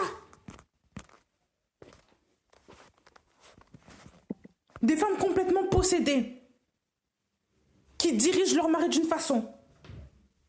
Ah oui. Ces femmes-là, vous voyez, comment dire, vous voyez ces grands pasteurs qui sont là, qui prêchent là, les grands pasteurs que les gens connaissent aujourd'hui, vous croyez que c'est qui est derrière? Ce sont leurs femmes. Ce sont les femmes qui les manipulent, je vous le dis. J'avais vu un songe il y a très longtemps quand j'étais jeune. Il y avait un grand pasteur au Congo là-bas qui prêchait, qui aujourd'hui il y a beaucoup de vues là, tout ça là. Cet homme-là, je voyais en songe que sa femme était derrière, c'est elle qui le dirigeait, c'est elle qui le manipulait pour qu'il dise, qu'il aille, qu'il fasse ça et là. C'est ce que j'avais vu il y a très longtemps. C'est cette femme-là qui était derrière lui, qui le dirigeait, qui poussait à parler de cette manière-là. C'est comme si elle dirigeait ses gestes. Comme, vous voyez, comme une marionnette ou comme, vous voyez, les petits pantins là qu'on utilise avec les fils là. C'était la même chose. C'était la même chose. C'était à peu près ça. Et c'était comme un flash. Et je me suis réveillée comme ça. J'ai dit, À l'époque, je ne comprenais pas. Avec le temps, j'ai compris. Et beaucoup de femmes de pasteurs sont comme ça derrière leur mari. Ça veut dire que ces hommes-là sont dirigés par des esprits de Jézabel. Voilà pourquoi vous voyez leurs femmes comme ça, très sérénisées, très habillées bizarrement, avec l'accoutrement, tout ce qu'il faut. Voilà pourquoi aussi vous voyez la doctrine de l'argent de ces assemblées-là. Voilà pourquoi vous voyez le culte de l'homme, le culte de l'image, de l'imagerie. Vous voyez tout ça chez ces mêmes personnes-là. Parce que c'est l'esprit de Jézabel qui est là. C'est la grande Babylone qui gère. C'est la mère des prostituées qui est derrière ces femmes-là et qui gère elle-même ces hommes-là. Voilà pourquoi vous voyez des gens aujourd'hui qui sont dans l'assemblée. Vous voyez que des histoires bizarres de divorce, d'adultère, de coucherie en désordre, de mères seules, des hommes abandonnés, femmes abandonnées, des enfants qui se font violer, des trucs bizarres, catastrophiques. Vous voyez les gens qui se font dépouiller. Toujours l'histoire de l'argent mêlée avec l'histoire du sexe, comme dans le monde. Et les gens voient ça et ne disent rien.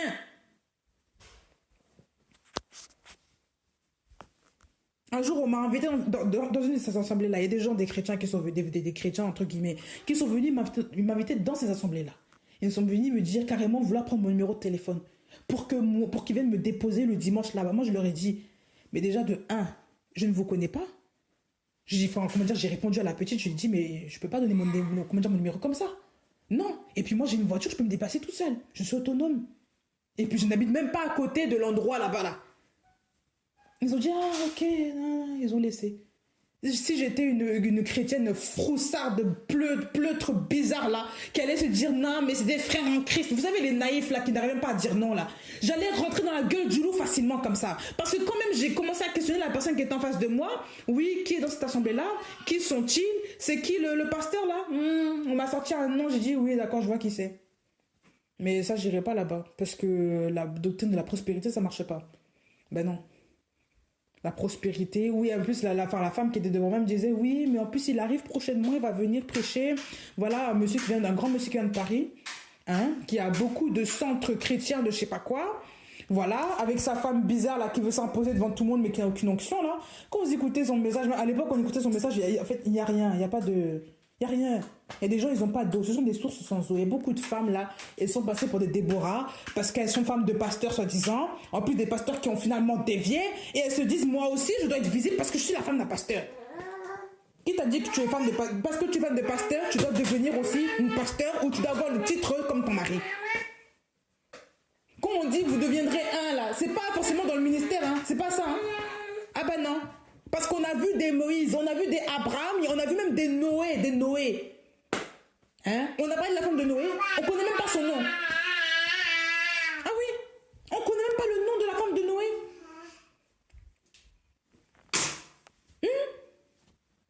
On connaît le nom de la femme de Moïse, mais on n'a pas vu le ministère de cette femme-là. On savait que cette femme-là existait, mais on n'a pas vu, une activité à côté de son mari. Non. Il faut arrêter un petit peu là. Priscille et Aquila, ça existe, mais c'est pas tout le monde. Il faut être conduit. Et ces femmes-là étaient avec leur mari, et en plus, ça donnait des fruits, non? Voilà. Il faut être accompagné avec le Seigneur. On n'a pas vu des femmes faire les choses à la place de leur mari. On n'a pas vu des femmes non plus être devant leur mari. On n'a pas vu non plus des femmes aller seules, faire la mission comme ça, je sais pas quoi. On n'a pas vu des femmes entourées de plusieurs hommes. On n'a pas vu ça. Je suis désolée. Même Déborah, on a dit que c'était la femme de quelqu'un. Hein. Voilà. On parlait de l'autorité, là. Qu'on disait femme de, ça veut dire elle appartenait à tel homme aussi. Voilà. On savait que c'était pas une femme qui sortait de nulle part, là. Donc les gens connaissaient aussi le témoignage de cet homme-là. On connaissait aussi Lapidote, son mari, à Déborah. Il y avait tout ça.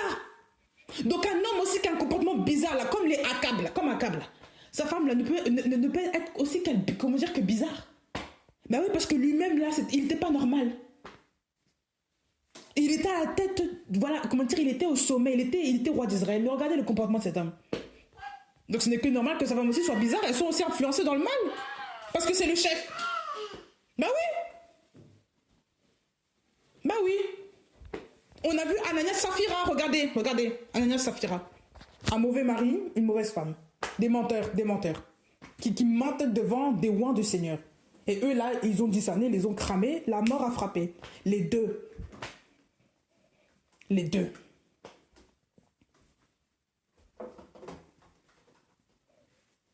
Faites attention, mes soeurs. Ça ne veut pas dire que tu t'appelles Déborah, que tu es appelée aussi à être une Déborah. Le nom, là, aujourd'hui, ça signifie moins de choses qu'avant hier. Là. Tu es une fille du Seigneur peut-être, mais demande au Seigneur quel est ton appel. Le Seigneur peut te dire que pour l'instant, toi, reste auprès de tes enfants, chez toi. Dans ta tente, reste chez toi. Reste caché. Ça ne veut pas dire que tu es invisible, non. C'est un temps que le Seigneur a préparé pour toi, pour que tu restes auprès de tes enfants. Même parfois, ça peut être un temps, un temps particulier. Après, plus tard, le Seigneur peut t'appeler à bouger, faire autre chose. Mais pour l'instant, il te veut là. Il ne te veut pas gauche, droite, je sais pas. Il te veut là. Il te veut à cette place. Pourquoi tu bouges? Moïse, il y avait un temps, il était dans le désert. Il y avait un temps, il était parti. Et quand c'était fini, le temps du désert, il était parti vers le peuple d'Israël. Il y a un temps, il était seul dans le désert avec son troupeau là. Il était seul dans le désert. Avec son troupeau. C'était comme ça. Il y a un temps aussi où il faut apprendre à être seul. Dans la présence du Père, il y a un temps de formation. Il y a un temps où le Seigneur, il te dit... Parce que, toi, tu peux avoir un appel qui est grand. Mais il y a un temps où le Seigneur te veut seul. Parce qu'il veut te former dans le secret. Comme la plante. Tout se passe sous terre. Et ensuite, quand le moment est venu, c'est là que la plante sort. Mais ce n'est pas directement que la plante sort. Quand la plante sort directement, là, comme dans la parabole des 4 terrains, et que la plante, elle pousse rapidement sur des roches, là, ça ne donne rien de bon. Quand les épreuves arrivent, là, tout est rasé. Quand le soleil se pointe, là, la plante est cramée. Il n'y a pas de suite. Ah oui. Ma soeur, il faut écouter ça. Hein. Ça ne veut pas dire que tu es une femme que tu es invisible, non. Ça ne veut pas dire que tu es une femme que Dieu ne t'aime pas. Non, dans la preuve, Dieu a utilisé une femme qui s'appelle Déborah. Mais ça ne signifie pas que, parce que tu es une femme, que tu dois forcément faire les choses comme Déborah. Non, il faut arrêter un peu. Chaque chose a son temps et chaque femme a sa place. Ta place n'est pas dans la cuisine, non. Mais ta place est là où le Seigneur te veut. Donc il faut qu'on arrête un peu ce délire-là. Là. D'accord? Arrêtez un petit peu. Ça ne veut pas dire aussi que l'autre là est appelé à être une Déborah, que toi aussi tu dois être une Déborah. Il ne faut pas être jalouse ni envieuse comme ça. Les femmes aussi sont très jalouses entre elles. Et ça, c'est un vrai problème, ça aussi. L'autre est comme ça, parce que Dieu l'a appelé à être là. Pourquoi veux-tu imiter l'autre? Tu n'es pas l'autre. Il y a des gens qui veulent imiter l'onction des autres, mais ça ne marche pas. Tu n'es pas l'autre, tu ne seras jamais l'autre. Parce que tu n'as pas été appelé à être l'autre. Il faut respecter aussi ces choses, mes sœurs. Arrêtez d'être jalouse pour rien, là. Vous avez un problème, là. Hein? Vous êtes jalouse beaucoup, là. Non, c'est pas bon, ça. L'autre sœur a été appelée à faire telle chose. Il faut respecter l'appel de l'autre. Il faut glorifier Dieu pour cette femme. Il faut arrêter de vouloir envier. Parce que la charge, c'est difficile aussi. Les gens, ils aiment bien toujours envier les gens qui sont exposés, mais ils ne savent pas quelle charge c'est derrière. C'est toujours ça le problème. Comme Dathan, Abiram, Corée, là. Ils étaient toujours en train d'envier le ministère de Aaron, de Moshe, tout ça, mais ils ne savaient pas quelle était l'ampleur de la tâche, quelle était la lourdeur de ce manteau-là que ces hommes portaient. C'est toujours la même chose. Des gens qui n'ont aucune vision de l'appel sont toujours en train d'envier ceux qui sont réellement dans l'appel. Parce qu'ils ne connaissent pas la charge. Ils ne connaissent pas la charge. Ils n'ont qu'une vision d'apparence. Ce sont des immatures, des bébés. C'est comme les jeunes filles ou les jeunes garçons qui veulent se dire « Moi, je suis comme papa, je suis comme papa, je suis comme... » Mais quand ils grandissent là, ils ne savent pas que papa aussi paye des factures, que papa galère, que papa travaille très dur pour l'enfant. Ils ne savent pas que papa aussi, il y a une grande responsabilité qu'il y a sur son dos à cause de sa famille. Ils n'ont pas conscience de ça. Et ils veulent juste l'apparence, les muscles, la moustache. Ils veulent juste la grosse voix du papa, mais ils ne veulent pas tout ce qui va, comment dire, tout ce qui incombe aussi aux hommes. Ils ne veulent pas de ça. Des bébés, des immatures, des irresponsables. Ou des futurs irresponsables. Je ne dis pas que les enfants sont comme ça, je prends juste un exemple. Parce qu'il y a des gens qui sont adultes et qui pensent comme ça encore. C'est grave. Ils n'ont pas conscience de la réalité. Et la réalité spirituelle existe. Ça ne veut pas dire que l'autre a tel ministère, que tout baigne pour lui, que tout va bien, qu'il ne reçoit aucune secousse. Non, au contraire. C'est parce que justement il a cet appel-là, parce que justement la personne est exposée là que ça devient maintenant très dangereux. Parce que les balles là, tu peux les prendre de plein fouet. Donc arrêtez d'envier les femmes, arrêtez d'envier les autres femmes qui sont réellement des Déborah. Il ne faut pas les envier. Reste à ta place, reste chez toi. Fais l'œuvre chez toi. Ça ne veut pas dire que tu n'es pas chez toi. Comment dire que voilà que tu es chez toi, que tu ne sers à rien. Non. Arrêtez d'écouter ces femmes-là qui disent du n'importe quoi. Écoutez d'abord le Saint-Esprit qui vous dit quoi faire dans votre vie. N'écoutez pas des gens qui vont vous pousser à sortir, à vous pousser à être dehors, à être comme des prostituées alors que ta place est déjà chez toi. Les femmes qui traînent toujours dehors là, ça c'est pas normal ça. Les femmes toujours dehors, toujours ding ding ding, ce n'est pas normal. Reste chez toi avec ta famille, auprès de tes enfants. Quel est le problème? Elles ont le mal-être dans leur peau. C'est pas normal. Ce n'est pas normal, je vous le dis, ce n'est pas normal. Il faut aimer être chez soi. Il faut aimer être chez soi. Que Dieu vous garde, que Dieu vous accompagne, qu'il vous saisisse. Au nom du Seigneur Jésus, restez à vos places, les frères.